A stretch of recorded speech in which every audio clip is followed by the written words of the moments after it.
saja ya di sana.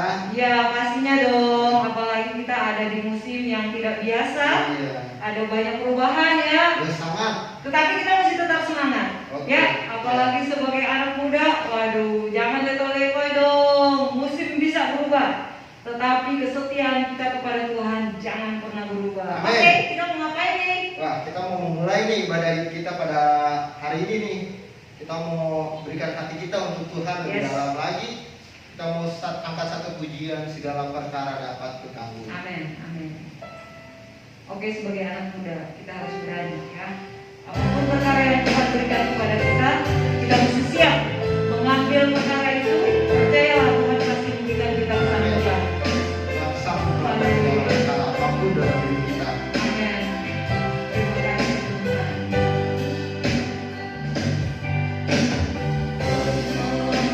Yang selalu setia.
Tuhan Yesus, terima kasih Bapa atas anugerah-Mu, atas penyertaan-Mu Tuhan dalam kehidupan setiap kami ya Tuhan, sehingga Engkau menguatkan kami, sehingga Engkau memimpin kehidupan kami setiap hari kami dapat melewati bersama-sama dengan Engkau Bapa.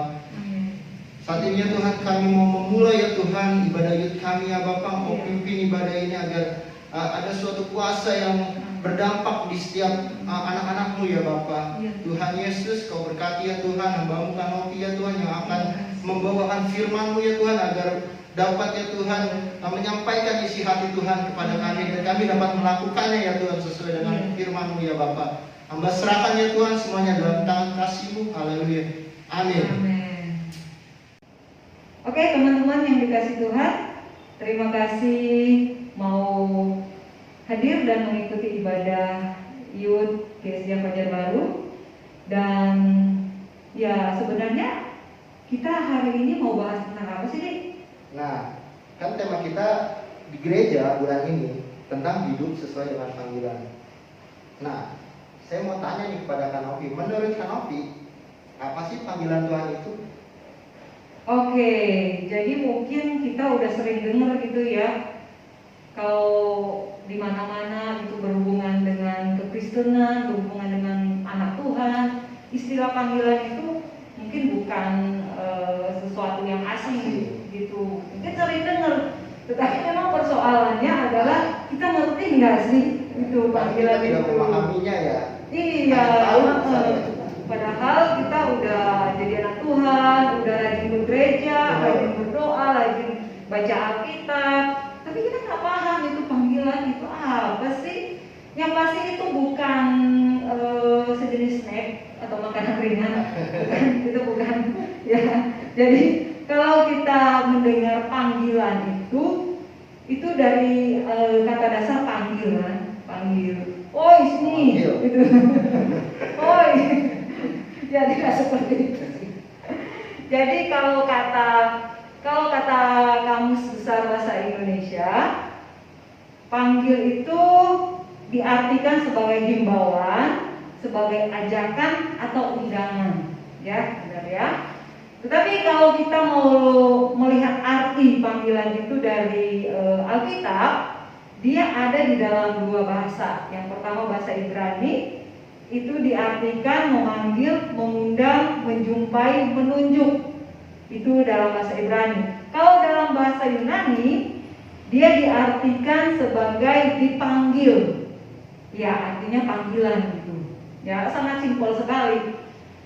Cuman memang untuk kita hubungkan kepada kekristenan kita perlu paham dulu. Sebetulnya kita ada di mana sih? Tempat kita tuh ada di mana sampai Tuhan mesti memanggil kita, benar kan? Ya nggak mungkin kalau kita adep-adepan terus saya memanggil, ya itu nggak lucu, kan udah ada harapan. Iya, jadi perlu kita ketahui dulu kita sebagai manusia itu ada di mana sih sampai Tuhan harus memanggil kita, gitu. Nah, kita tahu bersama di dalam Roma 3 ayat 23 di sana ditulis bahwa semua manusia, ya semua, tidak ada yang terkecuali, telah kehilangan kemuliaan Allah. Jadi mereka semua sudah berdosa, termasuk kita berdua, termasuk teman-teman juga semua, ya. Kita itu kehilangan kemuliaan Allah, terpisah dari Allah, jauh dari Allah. Nah, di sini letak persoalannya kenapa Allah mesti memanggil kita.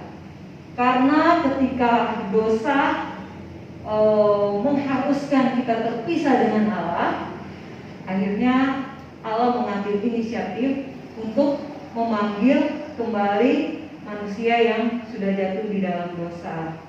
Nah, itu dia persoalannya. Kenapa ada yang namanya panggilan? Itu kira-kira itu bisa menjawab? Karena kita udah jatuh dalam dosa, kita terpisah dengan Allah, itu kata firman Tuhan, yang kita terpisah. Dan tidak ada cara lain. Secara manusia kita mau datang kepada Tuhan itu nggak mungkin. Gitu. Jadi memang 100% adalah inisiatif dari Tuhan memanggil kita kembali. Nah, teman-teman, kita udah tahu nih arti panggilan itu apa dari bahasa dasar Yunani, Ibrani, dan lain-lain. Sehingga kita terpisah karena dosa juga, ya kan? Nah, Tuhan inisiatif untuk memanggil kita. Nah, yang pertanyaan kedua nih Kak Novi, bagaimana kita tahu kita dipanggil oleh Tuhan? Wow, ini sebetulnya pertanyaan gampang susah. Kenapa? Karena kalau pertanyaan seperti itu kan sebetulnya yang ngerasain masing-masing gitu ya, secara pribadi. Itu sebetulnya jawaban secara pribadi. Bagaimana kita merasakan bahwa kita dipanggil atau tidak gitu. Ini memang personal sekali, tetapi saya pribadi percaya ya, di masing-masing orang yang saat ini dia sudah memberikan dirinya untuk menjadi pengikut Kristus, pasti dia pernah ngerasain pasti pernah ngerasain bahwa ada waktu hatinya tuh benar-benar gimana dia merasa bahwa dia butuh Tuhan. Tetapi memang yang pertama yang akan terjadi pada orang tersebut ketika dia merasakan panggilan Tuhan adalah dia merasa bahwa dia adalah orang yang berdosa. Dia adalah orang yang membutuhkan Tuhan. Sehingga akhirnya dia membuka hatinya, membuka hidupnya, dia mengundang Tuhan Yesus untuk masuk di dalam hatinya menjadi satu-satunya juru selamat di dalam kehidupannya.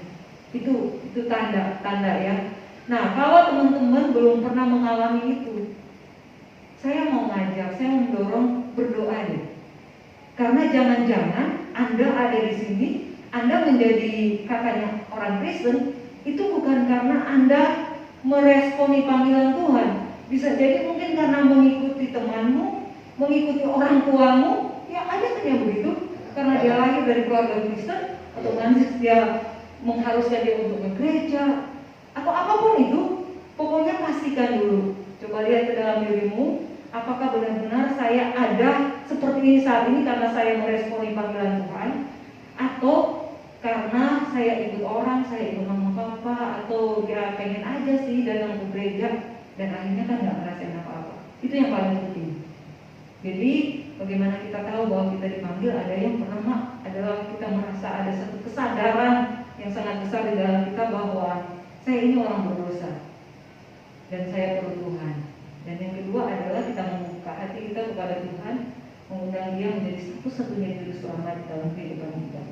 Itu aja sih, simpel sekali. Nah, kalau dari dalam Alkitab sebetulnya kita mengenal level ya, bisa dibilang level, karena ada yang namanya panggilan umum, ada yang namanya panggilan khusus. Panggilan umum adalah sebetulnya panggilan untuk mengikut Yesus itu Tuhan berikan kepada semua orang. Jadi bukan karena kita punya keluarga Kristen, siapapun dia dengan latar belakang apapun, dengan dari suku manapun, itu panggilan itu semua buat kita semua gitu. Semua bangsa dipanggil Tuhan untuk menuju pada keselamatan.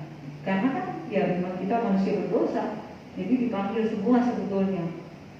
Nah, itu dibuktikan di dalam ayat 1 Petrus 2 ayat 9c. Boleh Adik baca? Oke.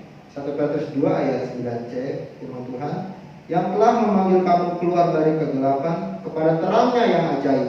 Nah, betul kan? Jadi kita yang terpisah, kita ada dalam kegelapan, dan itu memang kepada semua orang. Ada orang merasa bahwa saya udah lahir Kristen, udah hidup di gereja, tapi ya kalau dia nggak pernah merasa bahwa dia sebetulnya orang yang tersesat tadinya, gitu kan, orang yang hidup dalam kegelapan, dia mungkin tidak pernah akan mengerti arti dari panggilan. Nah, ayat yang berikutnya adalah 1 Petrus 2 ayat 10a.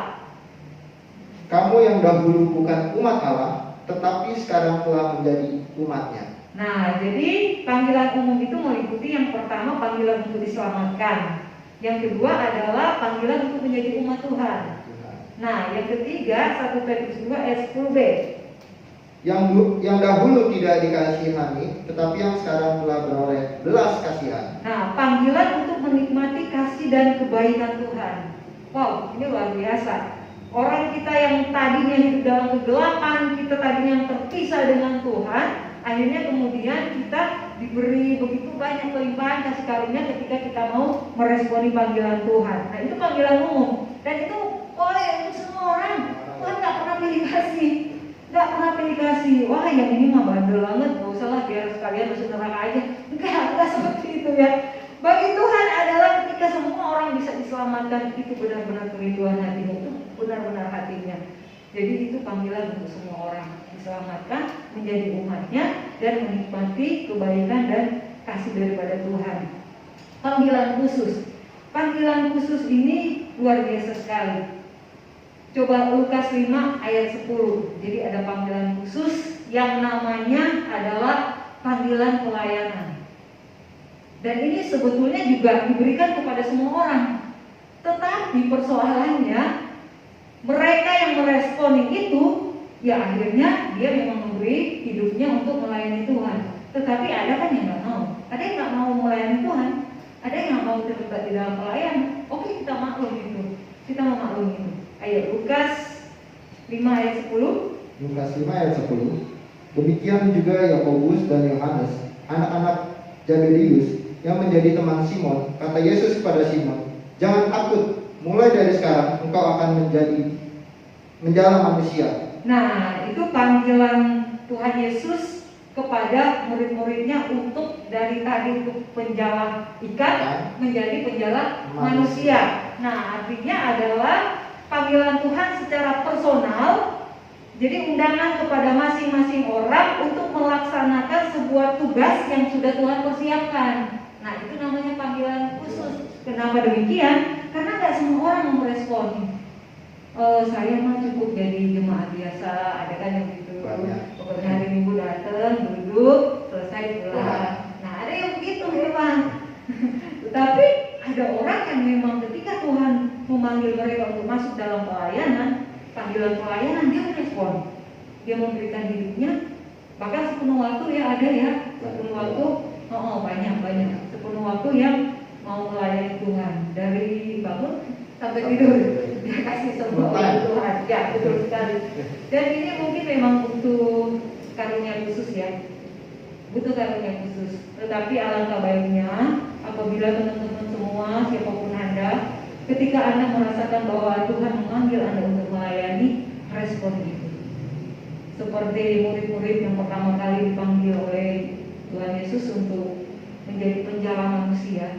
Penjala manusia itu dalam arti mereka siap untuk memberitakan Injil, ya Injil keselamatan kepada siapapun orang yang mereka temukan.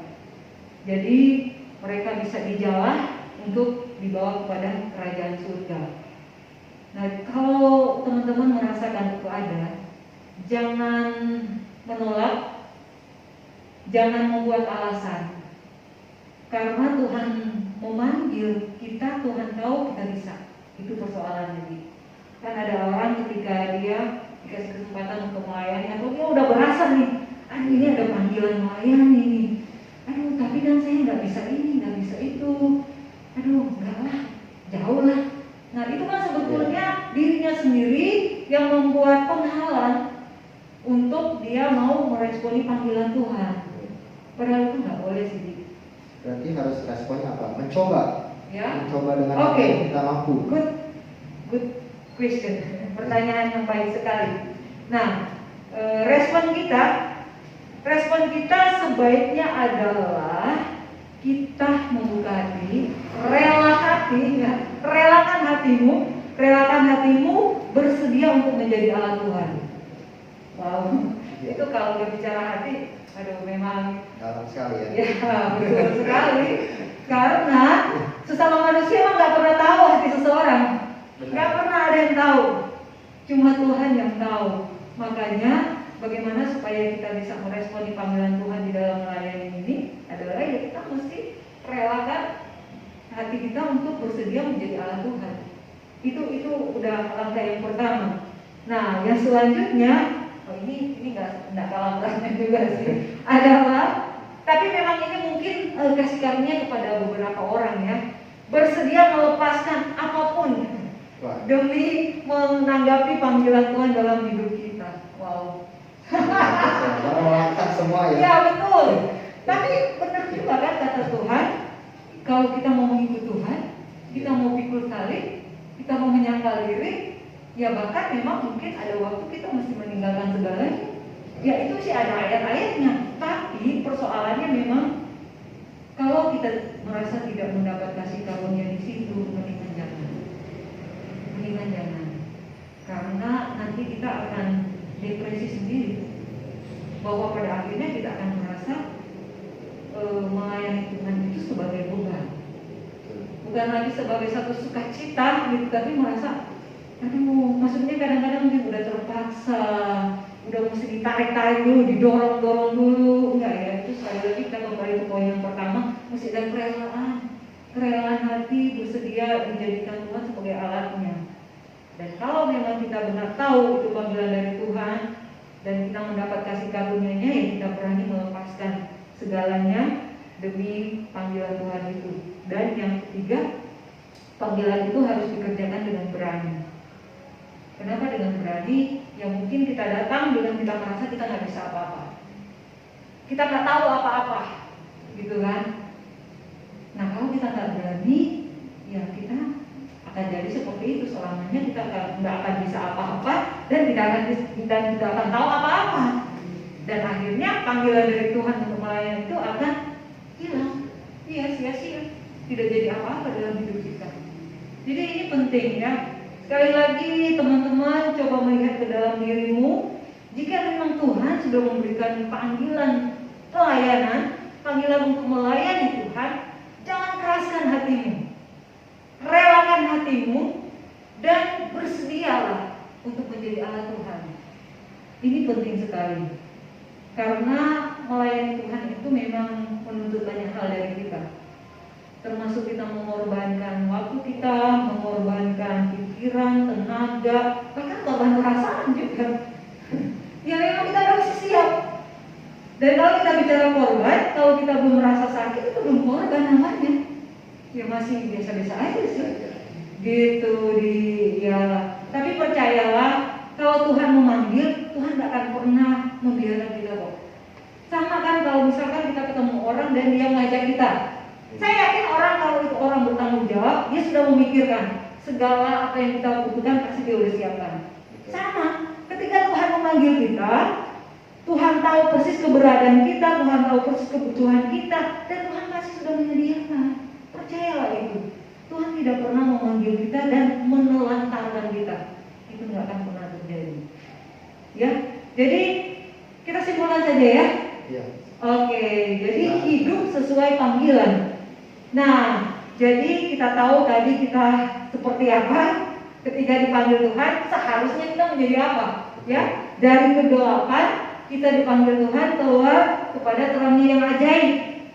Sekarang persoalannya bagaimana kita hidup sesuai terang itu, gitu loh, nggak hidup lagi sesuai dengan kegelapan di mana dulu kita hidup.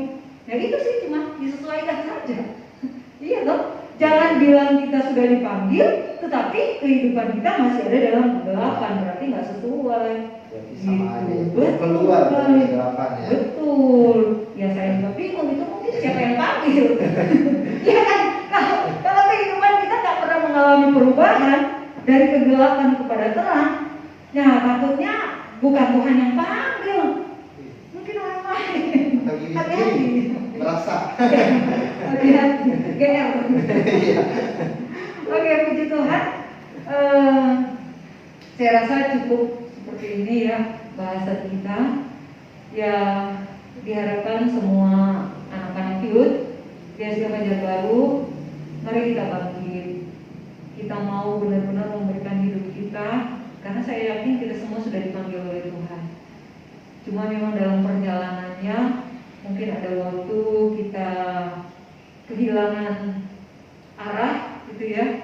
Ada waktu, ada banyak hal yang membelokkan kita, tetapi Tuhan selalu panggil kita loh. Dia setia banget. Percaya deh, Tuhan itu selalu setia. Bahkan di tengah-tengah ketidaksetiaan kita, dia tetap setia. Kenapa? Karena dia nggak bisa menyangkal dirinya. Allah itu setia. Bahkan mungkin Tuhan pengen marah gitu ya, pengen supaya kita ini terbuang, pengen supaya kita ini nggak ada. Tuhan nggak bisa. Karena itu bakal menyangkal dirinya. Dia itu setia dari awal sampai akhir, Alpha Omega. Gitu. Oke, puji Tuhan.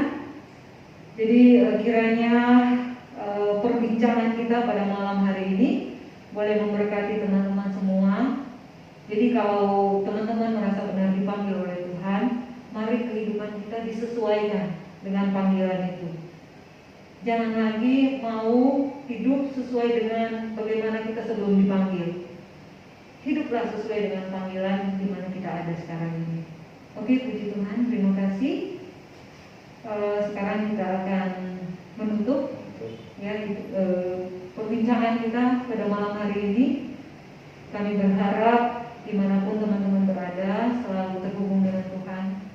Jadi sekalipun kita sekarang ini belum bisa bertemu, belum bisa berkumpul bersama-sama, tetapi dengan kita selalu aktif mengikuti ibadah atau Zoom atau apapun itu secara online, saya percaya kita pasti tetap akan dijaga keseharian kita, dijaga kebersamaan kita, dan kita dapat terus membangun gereja ini. Ya, puji Tuhan.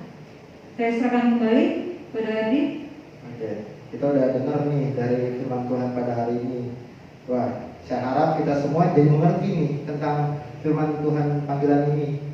Nah, saatnya kita mau tutup ibadah kita mau berdoa. Tuhan Yesus, terima kasih ya Bapa atas firman-Mu ya Tuhan. Sungguh baik ya Tuhan, Engkau ya Tuhan, Engkau telah memanggil kami ya Tuhan. Kami mau ya Tuhan, kami meresponi ya Tuhan dengan positif, dengan lebih sungguh-sungguh lagi ya Tuhan, agar kami dapat melayani Engkau ya Bapa dengan segenap hati kami ya Bapa. Tuhan, Kau berkati ya Tuhan, selalu kami ya Tuhan, agar terus memimpin kami ya Tuhan menuju panggilan-Mu ya Tuhan. Hamba serahkan ya Tuhan seluruh hidup kami ya Tuhan dalam tangan kasih karunia-Mu ya Bapa. Kau berkati ya Tuhan setiap anak-anak-Mu ya Tuhan saat ini ya Bapa. Dimanapun ya Tuhan kami berada ya Tuhan, kami dapat menjadi terang ya Tuhan dalam lingkungan kami ya Bapa. Hamba serahkan ya Tuhan semuanya dalam tangan kasih-Mu. Haleluya. Amin. Oke teman-teman, terima kasih banyak. Sampai ketemu lagi pada ibadah-ibadah berikutnya. Kan gitu? Betul sekali kan. Oke. Sampai Ya, kita beribadah. betul sekali. Terima kasih.